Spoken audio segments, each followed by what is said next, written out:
এই মেয়েটাকে হয়তো তোমরা প্রত্যেকেই চিনে গেছো। এই মেয়েটা হলো বিশ্বের সুন্দরী। আর এই মেয়েটা একজন সেনা জওয়ানকে রাস্তায় দাঁড়িয়ে অকথ্য ভাষায় গালাগাল করেছে। সেনা জওয়ানটার অপরাধ একটাই ছিল, সে ক্যামেরার দিকে তাকিয়ে হেসেছে, হাত নেড়েছে, এটাই তার অপরাধ। কিন্তু ভারতীয় সেনারা কেন সাধারণ মানুষকে দেখলে হাত নাড়ে, এটা হয়তো আমরা অনেকেই জানি না। দেখো, আমরা প্রতিটা ভারতীয় সেনাদেরকে সম্মান করি, ভক্তি করি।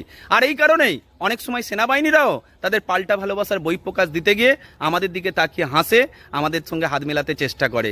দেখবে অনেক সময় সেনারা যখন রাস্তা দিয়ে হেঁটে যায়, রাস্তার ধারে কোনো বাচ্চা দাঁড়িয়ে থাকলে তাকে কোলে তুলে নিয়ে আদর করে, এটাও তো তাদের ভালোবাসা। সেরকমই ভালোবাসা প্রদান করতে গিয়ে এই জওয়ানটা সাবলীলভাবে হেসেছে। তার হাসির মধ্যে কোনো রকম নোংরামি ছিল না।